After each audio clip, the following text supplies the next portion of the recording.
होना आवश्यक है, एकमात्र रास्ता वही है बचाव का। उस दृष्टि से आगे बढ़ करके आदरणीय प्रधानमंत्री जी ने फिर से एक बार देश के साइंटिस्ट के समक्ष अपनी बात कही। क्या यह संभव नहीं है कि भारत 135 करोड़ का ये भारत अपने यहां पर देश के अंदर भारत की बनी हुई वैक्सीन तैयार नहीं कर सकता?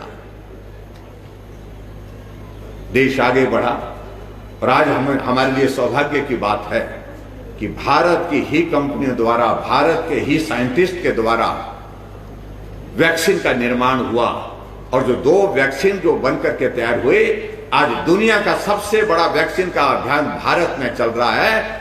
ये हमको इस बात के लिए हमको इस बात की प्रसन्नता है।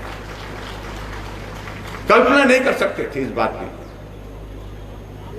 लेकिन ये हुआ, भारत में हुआ। तब हुआ जब आपका मार्गदर्शन करने वाला नेतृत्व मजबूत हो, विजन हो, आगे बढ़ करके काम करने का उसमें एक निश्चय हो। और इसमें मुझे इस बात की भी प्रसन्नता है भाई और बहनों, अगर हम वैक्सीन की हम बात कर रहे हैं, जहां पूरे देश भर में वैक्सीन का अभियान चल रहा है, उस अभियान में हिमाचल पूरे देश में पहले स्थान पर है। इसके लिए मैं आप सबको बधाई देता हूं। मैं सभी जितने भी हमारे doctors, paramedical staff, corona warriors और उसके साथ साथ में हमारे फ्रंटलाइन वर्कर्स, जिन लोगों ने भी काम किया है इतने बड़े संकट के दौरान, उनको बधाई देता हूं, उनका हृदय से आभार व्यक्त करता हूं। अपने जीवन को जोखिम में डाल करके उन लोगों ने काम किया। और ऐसी परिस्थिति में जहां हिमाचल प्रदेश में कोविड मैनेजमेंट की दृष्टि से जो किया जा सकता था वो हमने करने की कोशिश की। और मुझे इस बात की प्रसन्नता है कि वैक्सीन के मामले में हिमाचल प्रदेश पहले स्थान पर पूरे देश भर में है। हम आने वाले समय में प्रयत्न कर रहे हैं बहुत जल्दी हम इस बात के लिए कि अगर देश का पहला राज्य को जो जहां 100% 18 वर्ष से ऊपर के लोगों के लिए वैक्सीन का अभियान समाप्त हो, सबसे पहले 100% हम वैक्सीन कर सकें, हमारी होड़ उस बात के लिए है। हम कोशिश कर रहे हैं कि उसमें हिमाचल प्रदेश पहले स्थान पर आना चाहिए। उसके लिए हम पूरी तैयारी के साथ काम कर रहे हैं। अगर हम कोविड की ही बात कर रहे हैं, मैं सभी उन लोगों को जिन्होंने अपना जीवन खोया है इस संक्रमण से जूझते जूझते, हमने सरकार की ओर से प्रयत्न किया, प्रयास किया कि हम उनके जीवन को बचा सकें, लेकिन उसके बावजूद भी बहुत बड़ी संख्या, लगभग 3,500 के लगभग हिमाचल प्रदेश में भी ऐसी संख्या जो इस कोविड के संक्रमण के कारण इस दुनिया से चले गए।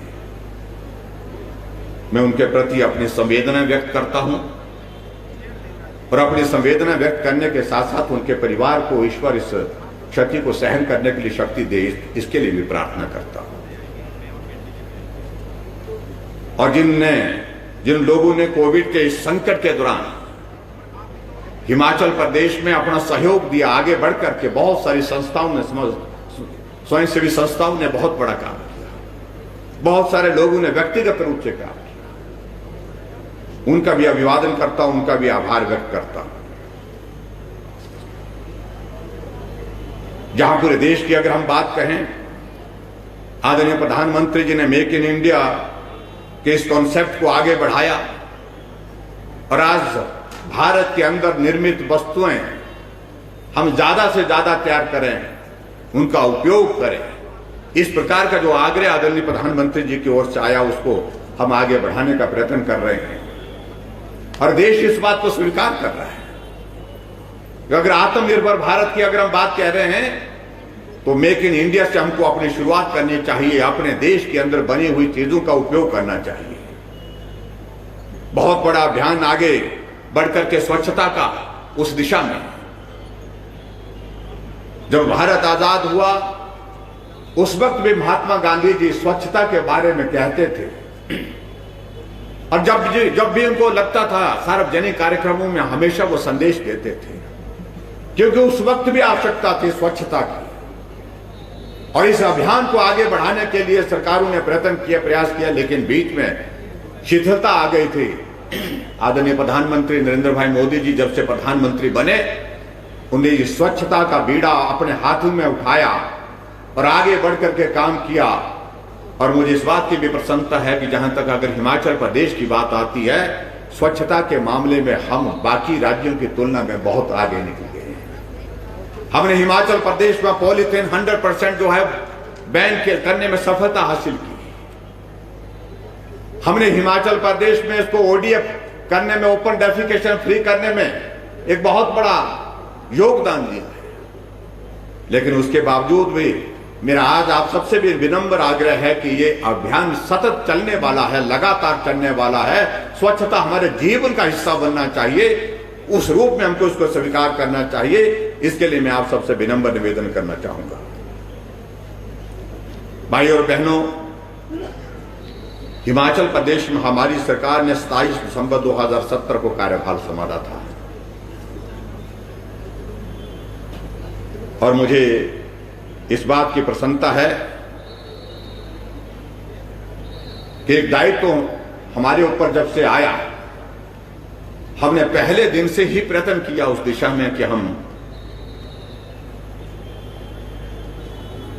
बदले की भावना से काम न करें, क्षेत्रवाद की भावनाओं से ऊपर उठ करके काम करने की कोशिश करें। समाज में जो गरीब से गरीब तबका है, गरीब से गरीब वर्ग है, उस तक अपनी सेवाएं देने की सरकार के माध्यम से कोशिश करें, उनकी हम सेवा कर सकें, उनके लिए बेहतर काम कर सकें। उस दृष्टि से मुझे इस बात की प्रसन्नता है कि एक नई शुरुआत पहली कैबिनेट की बैठक से हमने शुरू की थी, जहां एक भी प्रस्ताव इस प्रकार का नहीं रखा गया कि बदले की भावना से कोई काम करने की बात कही हो, पुरानी सरकार के काम करने की नीति पर कुछ बात कही हो। हमने एक ही बात कही है, हमें यह दायित्व मिला है, हमें यह सौभाग्य प्राप्त हुआ है हम प्रदेश की जनता की सेवा करने का, और हम अपने ईमानदार प्रयासों की शुरुआत यहां से करें, ना कि बदले की भावना के साथ काम करें। और उस दृष्टि से मुझे इस बात की प्रसन्नता है कि 3.5 वर्ष का हमारी सरकार का कार्यकाल बहुत काम करते करते जो है उस प्रकार के इस बड़े संकट के दौर में से सफलतापूर्वक आगे बढ़ रहा है। इस बात की पीड़ा स्वाभाविक रूप से मुझे भी है और स्वाभाविक रूप से हिमाचल प्रदेश के और लोगों को भी होगी कि 1.5 वर्ष से ज्यादा का कार्यकाल इस कोविड का दौर का जो रहा हिमाचल प्रदेश में भी, उसके कारण बहुत सारी चीजें जो हम सोचते थे, जो हम करने की चाह रखते थे, उसमें कई तरह की बाधाएं आई, कई तरह की उसमें कठिनाइयां आई। आज हम जन सभाओं को संबोधित करने के लिए निकले हैं, उस हालत में निकले हैं जब कोविड की सिचुएशन थोड़ी कंट्रोल हुई। बहुत बड़ा दौर ऐसा रहा जब हम लोगों से संवाद करने के लिए सिर्फ वर्चुअल माध्यम से ही जुड़ पाए। लेकिन फिर भी उसके बावजूद मुझे इस बात की प्रसन्नता है कि हिमाचल प्रदेश का विकास नहीं रुकना चाहिए। हिमाचल प्रदेश के विकास को गति देने के लिए हम ऐसे संकट के दौरान भी कैसे काम कर सकते हैं, हमने प्रयत्न किया और उसमें हम सफल भी हुए। कोविड के इतने बड़े संकट के दौरान हमने हिमाचल प्रदेश में लगभग 42 विधानसभा क्षेत्रों में लगभग 4,000 करोड़ रुपए से ज्यादा के उद्घाटन और शिलान्यास के कार्यक्रम किए ताकि विकास ना रुके। जो उद्घाटन करने के लिए योजना तैयार थे उनका उद्घाटन करके समर्पित किया लोगों की सेवा के लिए। जो योजनाएं शुरू करने थे, जिसके लिए बजट प्रावधान हमने किए थे, उन योजनाओं को शुरू करने के लिए शिलान्यास किया। और आज मुझे इस बात की प्रसन्नता है कि उनमें से बहुत सारी योजनाएं जिनका शिलान्यास किया, आज वो उद्घाटन करने के लिए लोगों की सेवा में समर्पित होने के लिए तैयार है। जैसे मैंने कहा कि पहली कैबिनेट की बैठक में हमने महत्वपूर्ण निर्णय लिया था कि हमने कहा कि हम जहां भी जाते हैं, जहां भी कार्यक्रमों में जाते हैं, कोई ना कोई कहीं न कहीं बुजुर्ग मिलते हैं, हाथ में कागज का टुकड़ा लेकर के हमसे पेंशन की बात करते हैं। हमने कहा ये स्थिति आनी नहीं चाहिए। हमारे बुजुर्ग जिनकी वजह से हमने इस दुनिया को सीखा है, दुनिया को देखा है, दुनिया को समझा है, वो कागज का टुकड़ा लेकर के हमारे समक्ष खड़ा रहे, ये उचित नहीं है। ऐसी परिस्थिति में हमने तय किया कि हम एक नीति बनाएं और उस नीति के तहत सभी बुजुर्ग जो 70 साल के हो गए 70 साल के ऊपर सभी बुजुर्गों के लिए एक मुश्त में जो है पेंशन का प्रावधान करने के लिए आगे बढ़े। ये हमारे कैबिनेट का पहला निर्णय है। और आज मुझे इस बात की खुशी है कि 6,09,000 से ज्यादा लोगों को जो है हम 70 वर्ष से ऊपर की आयु को जो है उनको हम पेंशन दे रहे हैं, 1,500 रुपए पेंशन दे रहे हैं। और 3,09,000 से ज्यादा वृद्ध जनों को मासिक पेंशन जो हम दे रहे हैं। उसके अतिरिक्त वर्तमान में हमने एक और निर्णय किया कि जो हमारी माताएं बहनें हैं जो बहुत कठिन परिस्थितियों के दौर में से काम करती हैं, घर का सारा जिम्मा उनके ऊपर होता है, हमने कहा कि उनके लिए ये आयु सीमा और नीचे करनी चाहिए। और इसी बजट में हमने निर्णय लिया कि 65 वर्ष की ऊपर के जितनी भी माताएं हैं उन सबको पेंशन 1,000 रुपए की पेंशन की शुरुआत करने के साथ हमने हिमाचल प्रदेश में एक नई शुरुआत की। लोगों की समस्याओं का समाधान मौके पर हो और उनको बार बार सरकारी कार्यालय में जाने की जरूरत ना पड़े। और उसके लिए हमने जनमंच की शुरुआत की। और भाई और बहनों, मैं आपके बीच में कहना चाहता हूं कि जनमंच पूरे देश भर में एक ऐसी योजना है, अकेली योजना है, जहां भरी सभा में मंत्री जाते हैं, अधिकारी जाते हैं और उस भरी सभा में माइक लगा करके वहां पर सामने खड़ा कर दिया जाता है। वो शिकायत करने वाले को वो अपनी शिकायत को माइक पर कहता है और उसके बाद मंत्री और अधिकारी इस समस्या का समाधान मौके पर करने की कोशिश करते हैं। और मुझे इस बात की प्रसन्नता है कि अभी तक हमने 211 जनमंच के आयोजन किए और लगभग 51,000 से ज्यादा समस्या उसमें जिनका जिक्र हुआ और उसमें 90% से ज्यादा समस्याओं का समाधान मौके पर करने का हमको सौभाग्य प्राप्त हुआ। इसके लिए मैं आप सबको बहुत बहुत बधाई देता हूं, बहुत बहुत आभार भी व्यक्त करता हूं। कोविड की सिचुएशन के कारण पिछले कुछ अरसे से हमारा जनमंच जो है अवरुद्ध हुआ पड़ा है। हम उम्मीद कर रहे हैं कि आने वाले समय में बहुत जल्दी इसकी शुरुआत दोबारा करें ताकि लोगों की समस्याओं का समाधान मौके पर वहां पर होता रहे। हमने यही नहीं सोचा, इससे आगे बढ़कर भी सोचा कि आदमी को अपनी समस्या के समाधान करने के लिए जनमंच में भी अगर जाने की जरूरत ना पड़े तो उसका क्या रास्ता हो सकता है। उसके लिए हमने ये तय किया कि हमने कहा कि हिमाचल प्रदेश शिक्षा के क्षेत्र में बहुत आगे बढ़ रहा है। टेक्नोलॉजी का उपयोग करने वाले हमारे पहाड़ में रहने वाले लोग भी अब समझ गए हैं।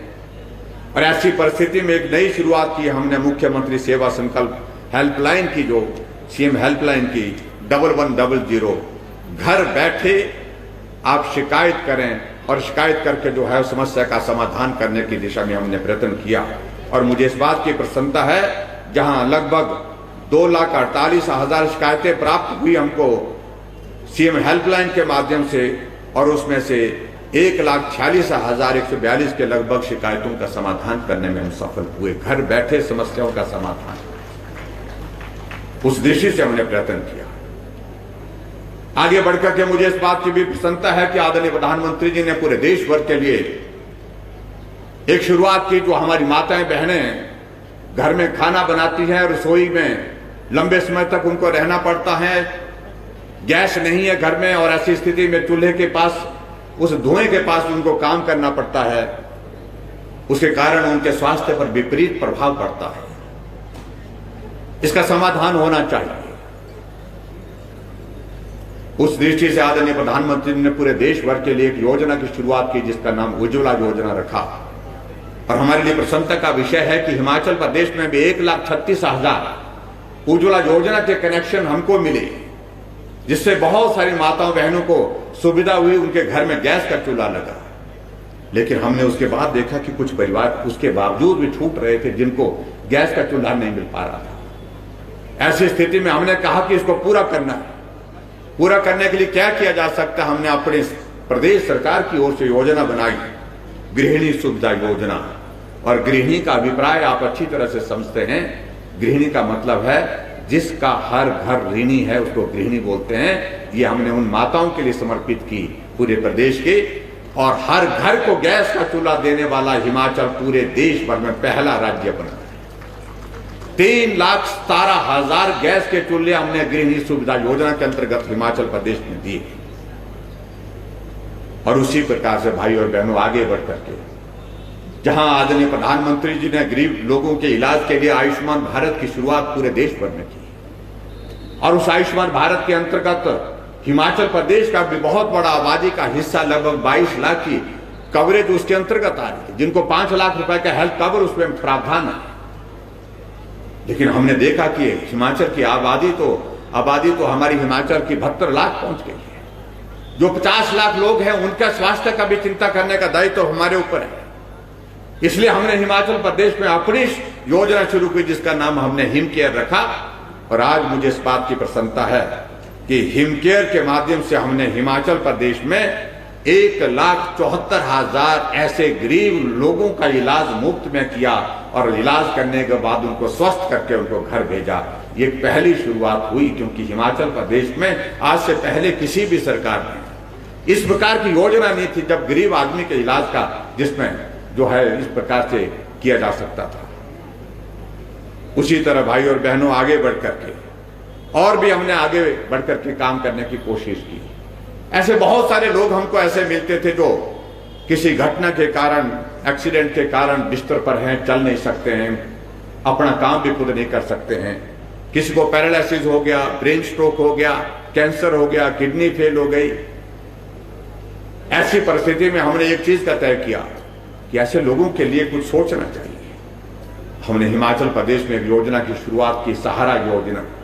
और सहारा योजना के अंतर्गत जितने भी लोग इस प्रकार के हैं जो अपना काम खुद नहीं कर सकते, अगर बाथरूम तक भी जाना है उनको सहारे की आवश्यकता पड़ती है और इसलिए हमने उस योजना का नाम भी सहारा योजना रखा।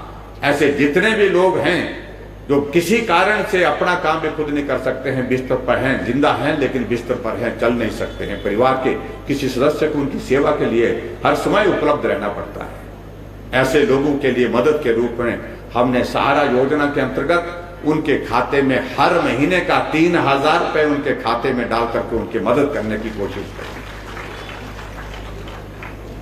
उस दृष्टि से हमने प्रयत्न करने की कोशिश की कि गरीब आदमी की सेवा हम किस प्रकार से कर सके। और उसी प्रकार से भाई और बहनों आगे बढ़कर के हमने अभी इस बार के बजट में एक और प्रावधान इसमें जोड़ा और वो प्रावधान ये जोड़ा कि जब बेटियां गरीब परिवार में होती हैं, दूसरे परिवार में जाती हैं और बेटी के जीवन में हर बेटी, चाहे वो गरीब परिवार है चाहे वो संपन्न परिवार है, जब अपने परिवार छोड़ करके दूसरे परिवार में जाती है वो जीवन में उनके बहुत बड़ा एक परिवर्तन होता है। दूसरे के उस परिवार को स्वीकार करना और उस परिवार को स्वीकार करने के साथ साथ अपना जीवन उस परिवार की सेवा में समर्पित करना। ऐसे में हमने तय किया कि जो गरीब परिवार की जो बेटियां हैं, जो बीपीएल फैमिली की है, चाहे वो किसी भी कम्युनिटी से है, चाहे वो ओबीसी है, चाहे वो शेड्यूल कास्ट है, चाहे वो जनरल कैटेगरी से है, चाहे वो शेड्यूल ट्राइब है, लेकिन बीपीएल है, गरीबी रेखा से नीचे है, उन सभी बेटियों की शादियों के लिए हमने एक और योजना की शुरुआत की जिसका नाम हमने शगुन रखा। शगुन योजना के अंतर्गत बेटी की शादी पर 31,000 रुपए हिमाचल प्रदेश सरकार उनको जो है वो मदद करेगी। इस प्रकार से हमने बहुत सारी चीजों की शुरुआत करने की कोशिश की। हिमाचल प्रदेश एक ऐसा प्रदेश है जो प्राकृतिक दृष्टि से बहुत सुंदर है। एक प्रयत्न हमने उस दिशा में किया। बहुत सारे प्रदेश अपने अपने प्रदेशों में प्राइवेट सेक्टर का इन्वेस्टमेंट लाने के लिए प्रयत्न कर रहे थे। हमने कहा हिमाचल प्रदेश उसमें पीछे क्यों रहना चाहिए। हिमाचल प्रदेश में भी हमको प्रयत्न करना चाहिए कि प्राइवेट इन्वेस्टर्स आए, इन्वेस्ट करे, अपना भी काम करे और हिमाचल के विकास में भी अपना योगदान दे। उस दृष्टि से हमने एक शुरुआत की और मुझे इस बात की प्रसन्नता है कि जहां हिमाचल प्रदेश में उस ग्लोबल इन्वेस्टर्स मीट में धर्मशाला में आदरणीय प्रधानमंत्री नरेंद्र भाई मोदी जी भी आए और उसमें हमारे 96,721 करोड़ के हमारे एमओयू साइन हुए और उसकी पहली ग्राउंड ब्रेकिंग हमने 8 नवंबर 2019 को गृह मंत्री अमित शाह जी और हिमाचल के ही हमारे राज्यसभा के सांसद और हमारी पार्टी के राष्ट्रीय अध्यक्ष जगत प्रकाश नड्डा जी की उपस्थिति में की, उनके हाथों से की। 13,656 करोड़ रुपए की ग्राउंड ब्रेकिंग कर दी। और मुझे इस बात की भी प्रसन्नता है, अभी हमारी तैयारी आगे बढ़ करके और भी है। कोविड के संकट के कारण उस काम में व्यवधान जरूर पड़ा, लेकिन उसके बावजूद अभी 1 महीने या 2 महीने के अंदर अंदर हम हिमाचल प्रदेश में 10,000 करोड़ रुपए की और ग्राउंड ब्रेकिंग करने वाले हैं, ताकि प्राइवेट सेक्टर का इन्वेस्टमेंट हिमाचल प्रदेश में आए और हिमाचल प्रदेश के विकास में वो अपना योगदान दे सके। मुख्यमंत्री स्वावलंबन योजना हर व्यक्ति को, ऐसे नौजवानों को प्रोत्साहित करने की दृष्टि से एक बहुत महत्वाकांक्षी योजना शुरुआत की है। सभी लोगों को सरकारी क्षेत्र में नौकरी देना या प्राइवेट सेक्टर में नौकरी, ये संभव कभी हो ही नहीं सकता है किसी भी सरकार। लेकिन ऐसे में हम ऐसा कर सकते हैं कि हम सरकार के माध्यम से उस बेरोजगार नौजवान को मदद क्या कर सकते हैं ताकि वो अपने पांव पर खड़ा हो।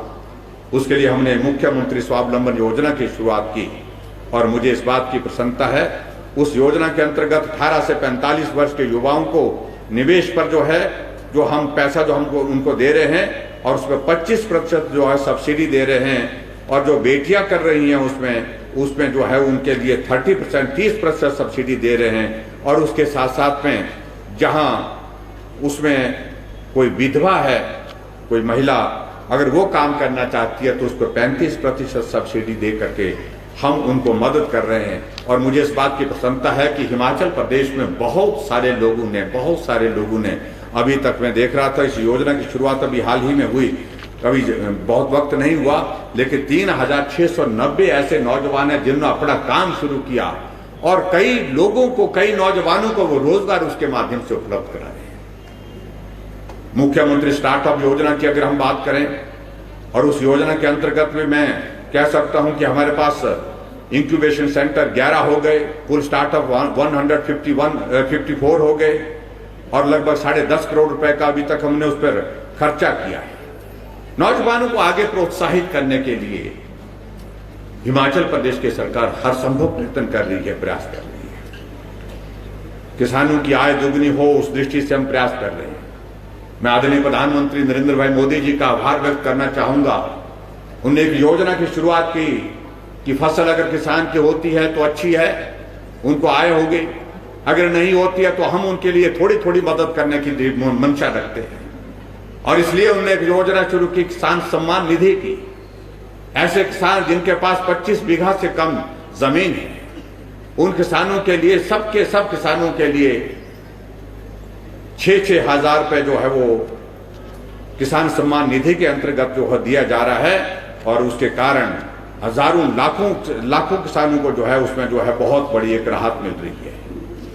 इसी प्रकार से बहुत सारी योजनाओं की अगर हम बात करें, अगर मुख्यमंत्री आवास योजना की अगर हम बात करें, अभी तक मैं ये जरूर कहना चाहता हूं कि पहले हिमाचल प्रदेश में 3,000-4,000 मकान बनाने का लक्ष्य निर्धारित होता था, लेकिन अब की बार हमने इस बात को सुनिश्चित किया कि हिमाचल प्रदेश में हम सब लोगों का यह सौभाग्य है कि कोई व्यक्ति घर के बिना नहीं है। घर छोटा है, टूटा है, पुराना है, लेकिन उसके बावजूद भी घर है। हिमाचल का रहने वाला कोई आदमी फुटपाथ पर सोता नहीं है, यह हमारे लिए खुशी की बात है। लेकिन फिर भी उसके बावजूद अच्छा घर हो और अच्छे घर में वो रह सके, आराम से रह सके, उस दृष्टि से हमने एक शुरुआत की है। और उस योजना के अंतर्गत हमने, हाउसिंग स्कीम के अंतर्गत हमने ये 3-4 हजार का जो लक्ष्य मकान बनाने का होता था उसको 10,000 किया और 10,000 से बढ़ा करके उसको 15,000 तक किया। 15,000 लोगों को हिमाचल प्रदेश में हम जो है आवास योजना के अंतर्गत जो है मकान देने का एक निर्णय किया। और इसी प्रकार से बेटी है अनमोल, जिस प्रकार से यहां पर आप प्रदर्शनी भी देख रहे थे, हमारी बेटियों ने बहुत आगे बढ़कर के हिमाचल प्रदेश का नाम रोशन किया है। यह हमारे लिए प्रसन्नता का विषय है। अभी हाल ही में पंचायती राज संस्थाओं के चुनाव हुए, नगर परिषद, नगर निगमों के चुनाव हुए। हमने उसमें देखा कि आरक्षण के हिसाब से 50% हिस्सा महिलाओं के लिए आरक्षित किया है, लेकिन उसके बावजूद महिलाएं जो चुन करके आई हैं उनकी संख्या 60% से ऊपर बढ़ी। और इसलिए इसके लिए एक संदेश स्वाभाविक रूप से हमारे देश में इसके माध्यम से जाता है कि हमारी मातृशक्ति जो है अब हर क्षेत्र में आगे बढ़ रही है।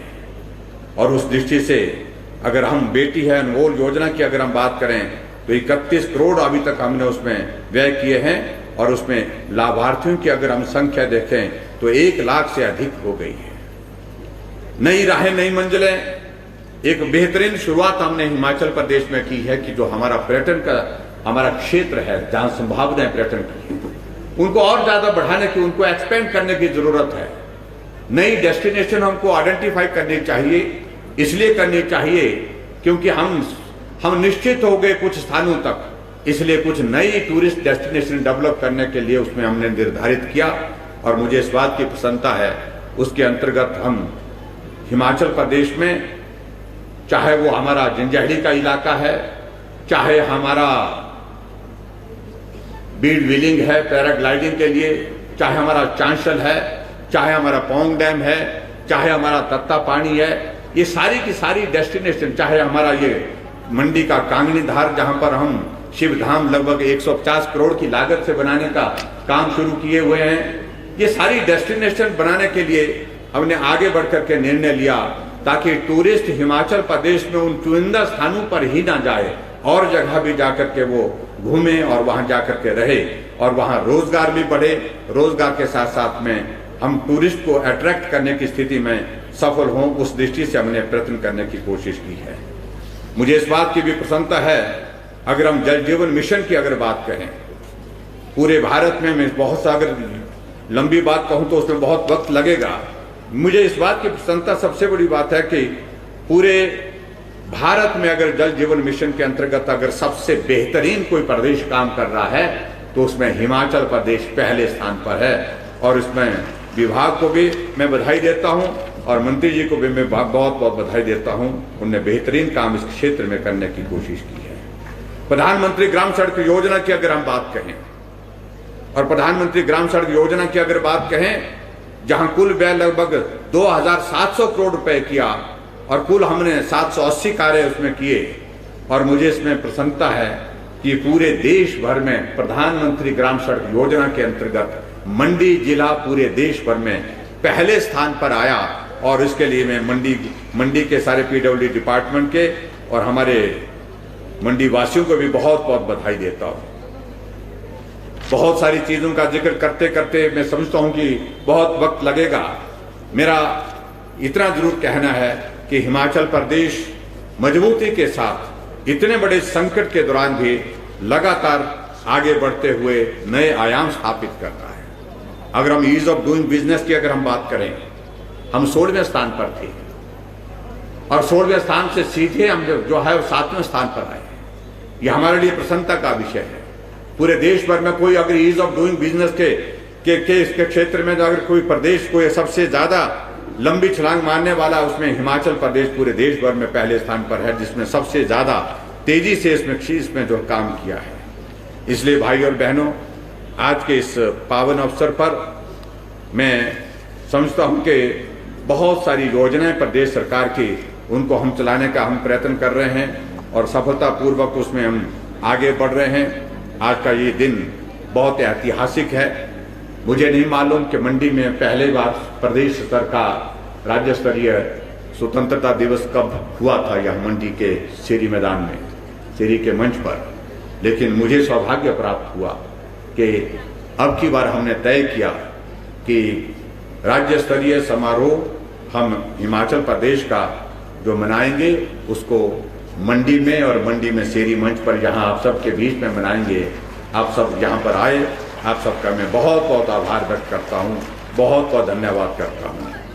आज मैं इतना जरूर कहना चाह रहा हूं कि कोविड के संकट के कारण स्वाभाविक रूप से जहां दुनिया की आर्थिकी पर प्रभाव पड़ा, वहां पर देश की और प्रदेश की आर्थिकी पर भी बहुत प्रभाव पड़ा है। और ऐसी स्थिति में भी हम जो है वो कोशिश कर रहे हैं, प्रयत्न कर रहे हैं लगातार कि हमारे, चाहे वो कर्मचारी वर्ग हैं, चाहे हमारे दूसरे वर्ग हैं, जो हर संभव प्रयत्न किया जा सकता था ऐसे संकट के दौरान भी, उसके लिए हम हमेशा करते रहे।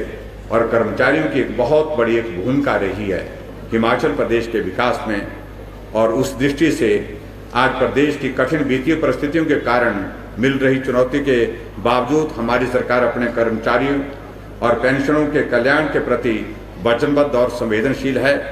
मैं स्वतंत्रता दिवस के इस पावन अवसर पर सहर्ष घोषणा करता हूं कि 1 जुलाई 2021 से प्रदेश के सभी कर्मचारियों एवं पेंशन धारकों को महंगाई भत्ते की 6% की किस्त दी जाएगी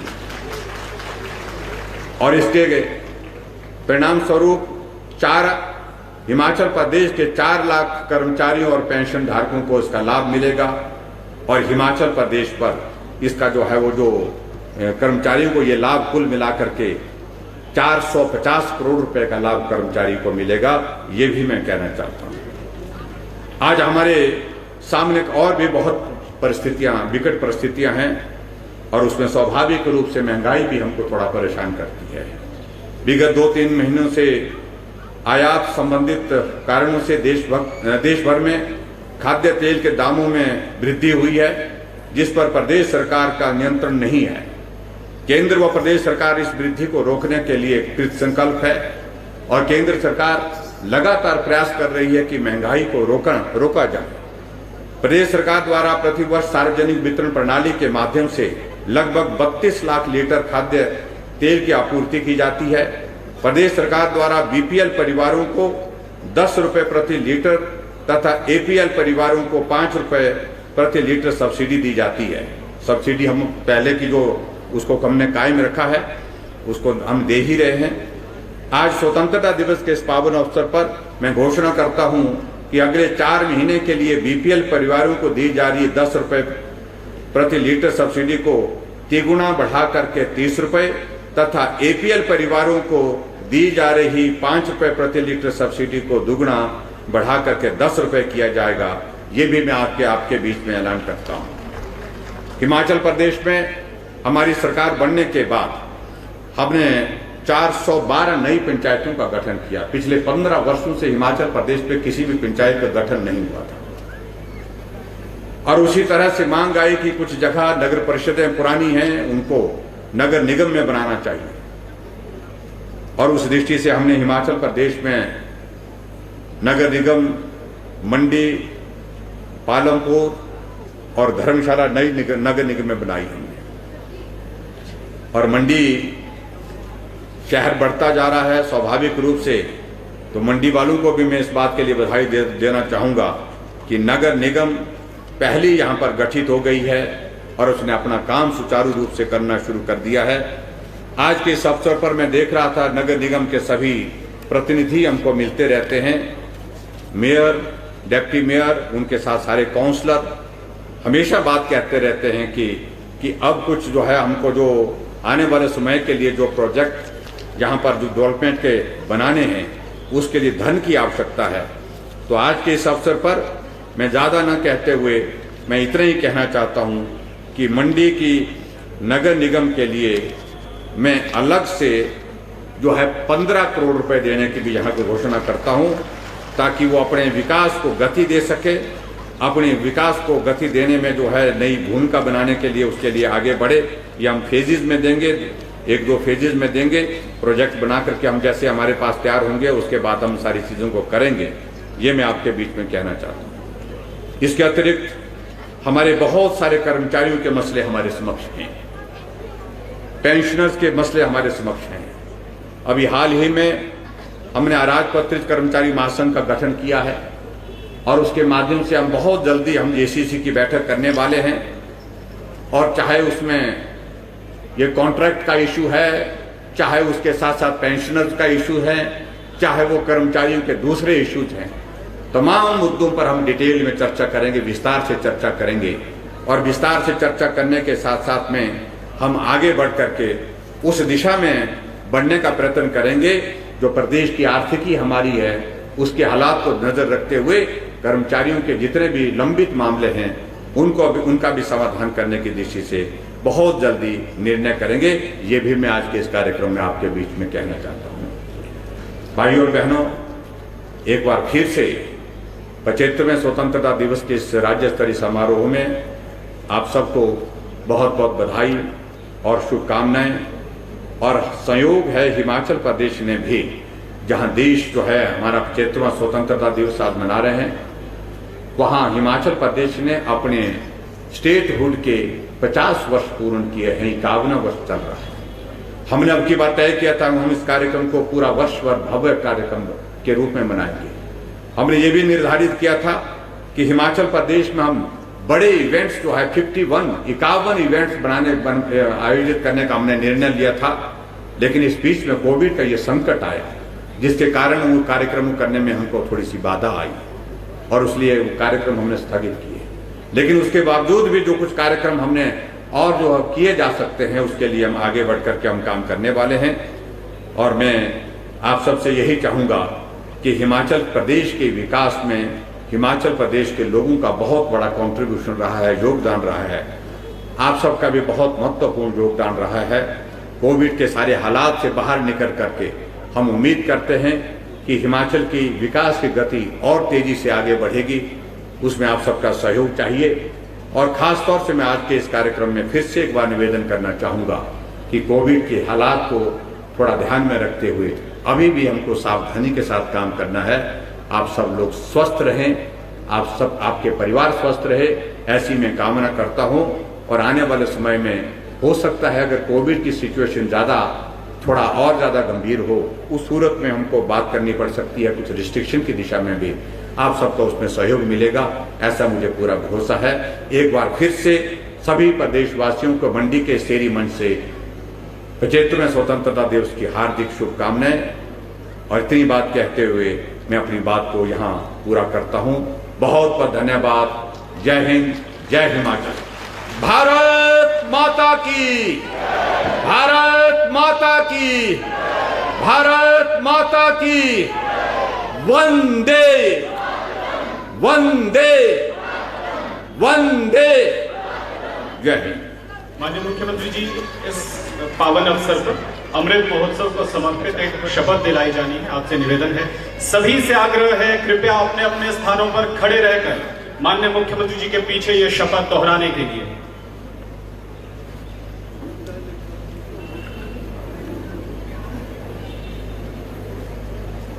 हम सब स्वतंत्रता की 75वीं वर्षगांठ पर आयोजित किए जा रहे आजादी के अमृत महोत्सव के अवसर पर उन सभी वीर स्वतंत्रता सेनानियों के प्रति अपनी भावभीनी श्रद्धांजलि अर्पित करते हैं जिन्होंने देश को आजादी दिलाने के लिए अपना सर्वोच्च बलिदान दिया। आज जबकि पूरा विश्व वैश्विक महामारी कोरोना के दौर से गुजर रहा है, ऐसे में हम सब मिलकर शपथ लेते हैं कि हम सरकार द्वारा जारी दिशा निर्देशों का पालन करते हुए इस वैश्विक महामारी पर विजय हासिल करेंगे। हम अपने देश की आन बान और शान के लिए महान स्वतंत्रता सेनानियों से प्रेरणा लेते हुए अपने देश को प्रगति की राह पर ले जाने का दृढ़ संकल्प लेते हैं। जय हिंद।